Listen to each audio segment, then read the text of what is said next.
Okay, good morning. So, welcome to day 7 of the PSIR previous year question discussion. So, today again the first question is of 2024 UPSC mains, that is MN Roy. MN Roy, political thought. Political thought highlighted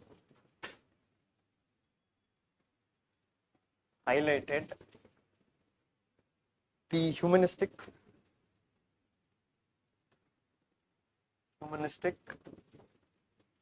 aspects of Marxism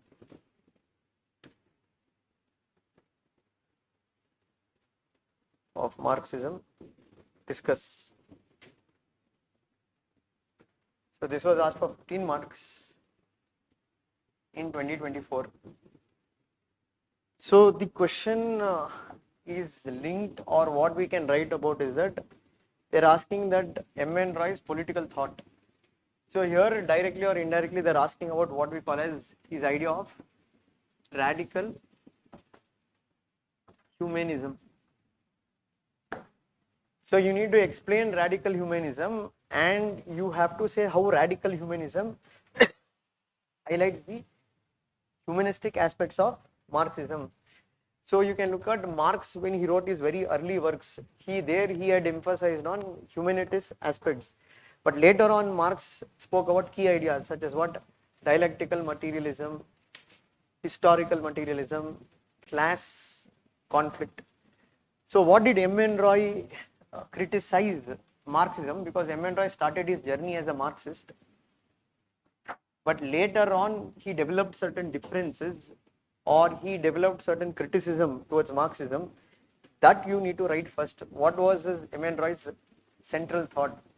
So M.N. Roy was unhappy with Marxism on various accounts. One, he rejected the idea of dialectical and historical materialism. Second, he said Marxism is leading towards reductionism, means everything is being analyzed based on only economic aspects but not the other aspects. Then he also rejected the idea of class conflict, and he also believed that Marxism in a way has dehumanized, because it is making man subordinate to class. So hence for M.N. Roy, the key aspect was he wanted to speak about absolute freedom of an individual, or he emphasized on individual autonomy. And to promote this idea, where you can say when he started the Radical Democratic Party of India, which was not so successful, then he moved towards this philosophical movement of radical humanism. So in a way, M.N. Roy completely did not reject Marxism, but he tried to redefine Marxism in more humanistic terms, where he told key three aspects of radical humanism. One is reason, the other is morals, the other is freedom. So then you need to explain what he emphasizes on reason, what he emphasizes on ethics or morals, and how freedom is key to an individual. And M.N. Roy was dissatisfied with the major ideologies of his time, such as fascism, liberalism, and even Marxism, because all these ideologies subordinated man. So fascism subordinated man to nation, Marxism subordinated man to class, liberalism subordinated man to the market. Hence, M.N. Roy's ultimate process was that to create an idea that leads to human freedom. And he also criticized what we call as the role of political parties, and he believed in a partyless democracy where individuals participate as complete autonomous agents. But then you can add certain critic saying that even though M.N. Roy was a brilliant, what you can say, a theorist, a scholar, but yet much of his ideas were not practical to those times. And that is why you can add in your conclusion, Sudipto Kaviraj. Sudipto Kaviraj, he calls M.N. Roy as a brilliant scholar, but a political failure.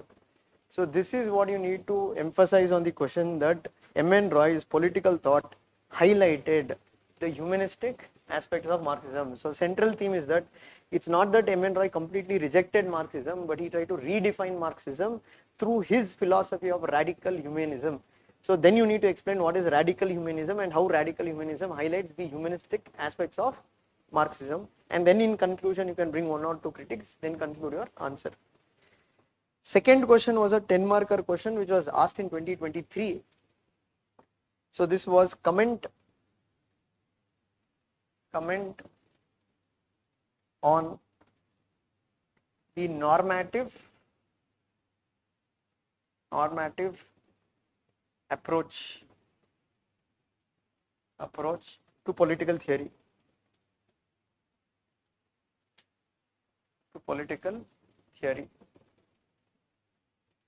So 10 marks they have asked in 2023. So if you look at this, is more of a straightforward question. They're asking you to comment on the normative approach. So it does not mean just what is normative approach. So you have to tell what is normative approach. Then you have to write the significance of this approach, and also you have to write the limitations of this approach in your answer. So the best thing to start with is that you can start with defining what is political theory. So your introduction can be something related to political theory. You can say political theory refers to systematic study of political events and phenomena. So this is what you can write as an introduction for defining what is political theory. Then you can say, in political theory there are two major approaches. One is normative, the other is empirical. So here you don't need to explain the empirical because the question is asking about normative. So now go in saying normative approach. So I can say normative approach was predominant in the traditional political theory.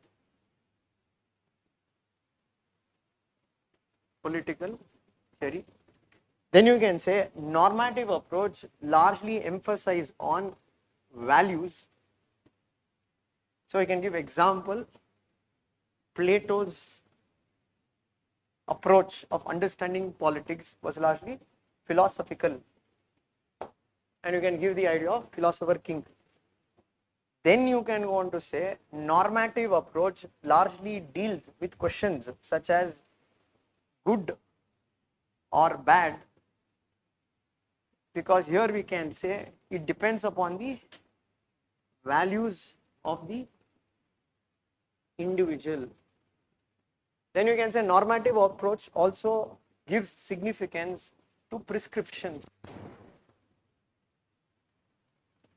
And normative approach also deals with questions such as what ought to be.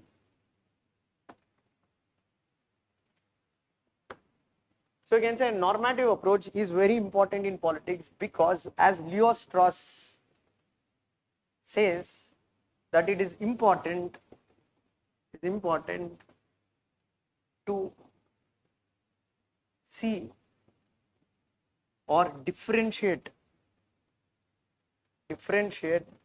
between clean water and dirty water, for which values or normative approach becomes important. But then you can say, however, However, normative approach was criticized by David Easton,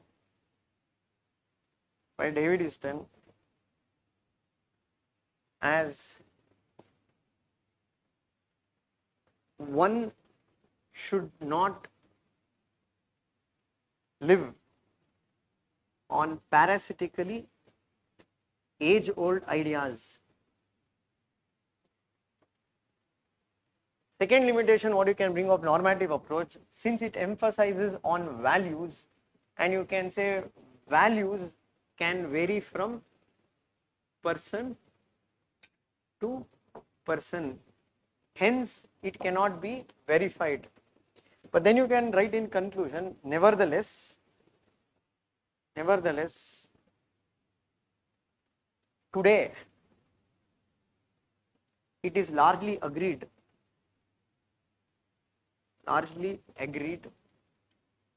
as Andrew Hacker says,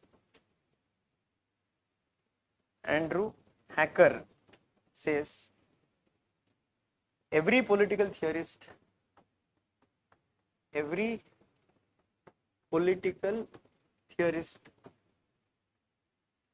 is partly a philosopher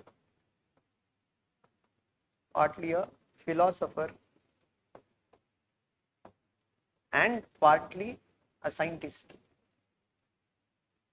So you can say both empirical and normative approach today are used by political theorists to put forward their key ideas.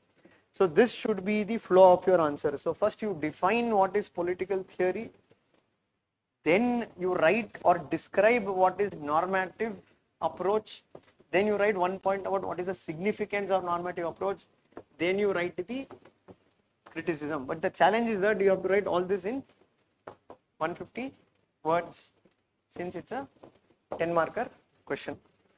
So this is the key points that what you could have written in the answer. This was a 2023 UPSC question, and you can see here the UPSC keeps shifting. So 1 year they will ask normative approach, another year they can ask empirical approach, or another year they can ask about behavioral approach or post behavioral approach.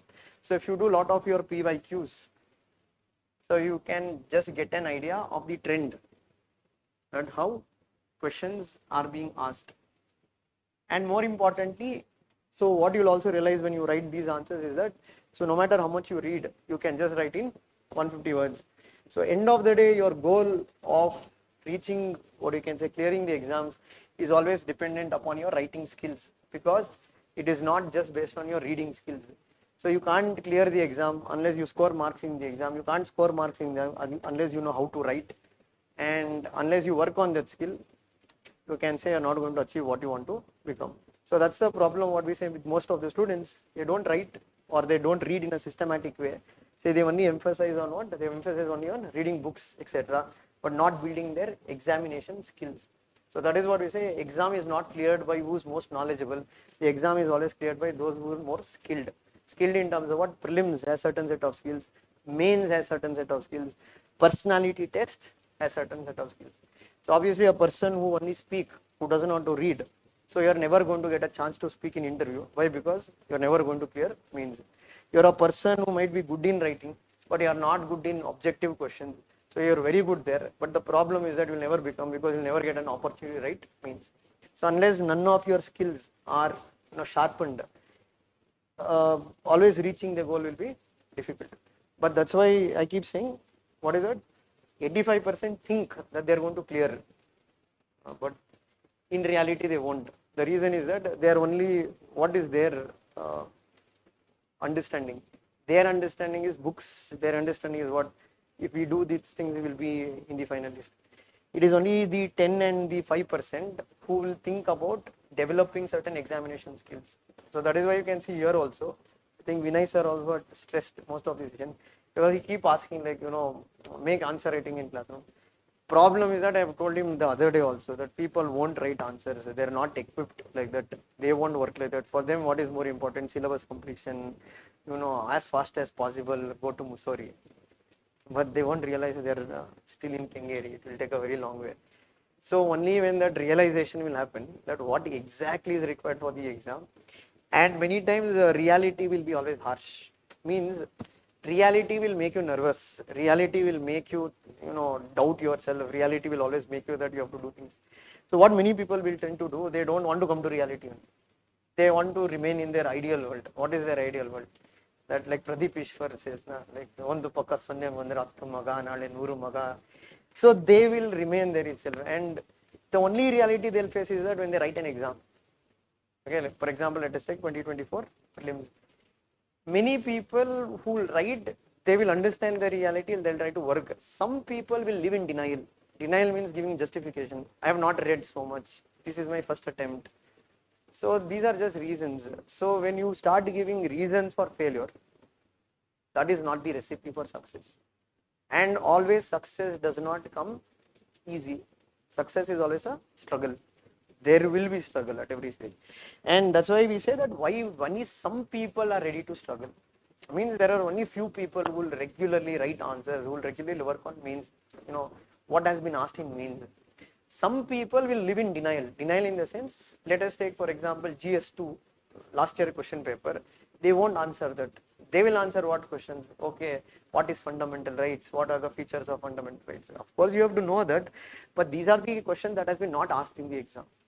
Or not, you can expect that UPSC is a board which will go and ask this exam, and then they are going to decide, okay, do you have this skill? Question will be always applied. Question will be always thing. So many people, what they think, like, we'll read first completely, then we'll start writing. It's like you're telling that I'm going to look at somebody else swimming and I'm going to learn swimming.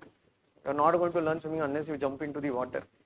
So secure initiative has been, it is not utilized. Many people don't write even, many people even don't look at it. Okay. So what only people do is that come to a classroom, just take down notes, and you can say just keep reading those notes or etc. Like again, they're blinded by what, like, okay, what to study, what. So it's not me or any faculty telling you what to study. It is by yourself the day you realize, okay, this is what is required to crack the exam. That is the day you say that you have the ability to crack the exam. Otherwise, it becomes like what Japanese say. Rather than feeding a man fish every day, instead you teach him the art of fishing. Because the day the hand that feeds the fish will stop, the man won't survive. So same way here, people, what they tend to do is that they're mainly, what you can say, blinded by certain methods. Okay, fine. Now I'll say something, you say that, okay, I'll follow this. No, it's not what I say. I say according to my strength, my weakness. You should know at least your own strength and weakness. Right? So you don't become an IAS just by following something. You need, first of all, before the subjects, you need awareness about the exam. Subject is secondary. You open any YouTube or anything, same thing will be there. It's not that GDP can be something else in some other academy, it will be something else here. That is only in FOMO, fear of missing out. Like some people who don't clear here, they'll always think that what if we go to Delhi, maybe Mussoorie is close by. Yeah, in distance wise, but not in exam wise. So that is what we call as that is the exam culture here. In the sense, एक अंधा दूसरा अंधा को दारी नहीं दिखाता. Means one blind cannot lead the other blind. So here the libraries are also filled with lot of blinds. Okay, and they have a lot of blinds following them. I'm not telling everybody. Maybe in libraries there are people who have written multiple mains. Have gone. Oh, these are the people who can be resourceful, saying that how they prepare, what they prepare, what they need to prepare. But that is what you don't find that happening. Okay, or you don't find people sitting in a group or writing answers. Here also, when I come to see, like each one of you are on your own way, just sitting, writing something. I've never seen people coming and writing an answer, discussing what should have been written the answer. I don't find people working in a group solving 10 questions every day. I don't find people discussing important current issues. What are there? Okay, uniforms will code. What are the arguments? None. You see in any classroom, they'll come, they'll see YouTube or they'll watch something, or they will, randomly read newspaper. Like at least in newspaper, did they say, okay, this is important, what it is important, what question can come. So when Insights produced rank, that was the culture that was there. When you take Nandini KR or others, Gopal Krishna, etc., etc., that was the people. So usually you'll also observe groups clear. If one person in the group clear, three people or next year they will clear. Why? Because that will give a lot of confidence and get an idea. But you will find your group wise, failing altogether. The reason is that all the members in the group are blind. First of all, there is no group only. There is only group for what? pani puri, bel puri, or eating these things. I seriously don't find any kind of people who work systematically, in a group, for the exam point of view. Okay, and half of them are just worried about, we don't have this class notes, that class notes, etc. Come on, you're living in an era where everything is available in a tip of finger on net. So it's not about the notes, it's about your approach to the exam. So unless we correct, you work on that, be it for optional or be it for general studies, it is not going to work out. And it is about being consistent. Okay, what do you mean consistent? So I don't think so there is anybody here who's written answer writing for continuously 100 days. You don't find those kind of people. But there were people like that when we saw 5 years or 6 years back, like continuously in 1 year they would have written 300 answers. You don't find I don't know, like there might be one or two, but majority 90%, because we'll know that now we can come to easily guess to know how they're writing or not. And I don't also find like before, what used to be, they used to write answers, essays, and at least go to Vinay Sir. If faculties are busy, they used to go Vinay Sir approach it. But now you don't find at all. You don't find people writing essay or anything. So their only thing what they'll do is that they'll come, sit in a classroom, listen to the classroom, take down the necessary notes, go back home, and just try to read those class notes. And thinking that what we are prepared. Okay, and if you see, they will not be also able to answer what they ask on the weekend tests, because weekend tests are more applied. It's not like how they come in the classroom. So the problem is not that you have not read, you don't know how to apply, you are not knowing how to approach. Get a point? It's not about how many hours you are studying. You might study 20 hours, but if your approach is only completely wrong, even if you study 24 hours a day, things are not going to change. And that is the problem with, not only here, at many places in that regard, people lack that approach, or neither they'll make use of. I think you do have, like our faculties are there, okay, available. You can go and seek the approach at least. But again, you speak to anybody, you can say that none of them would have consistently written. You won't find 3 months, 4 months where consistently they've written answers, consistently, or at least finished one subject. With confidently, I know this subject. Not telling 100% you'll know, at least 80% of that subject you'll have to know. Why? Because they would have not completed only now. Because they will not complete any one subject, they'll keep shifting. So now classes will be going on one subject, that subject is done, now you shift to the another subject, now you left this subject. Thinking that what? Because you completed that class, you know it. No. What I teach, now what I told this answer in 7 minutes, I've worked for 7 years to develop that in 7 minutes.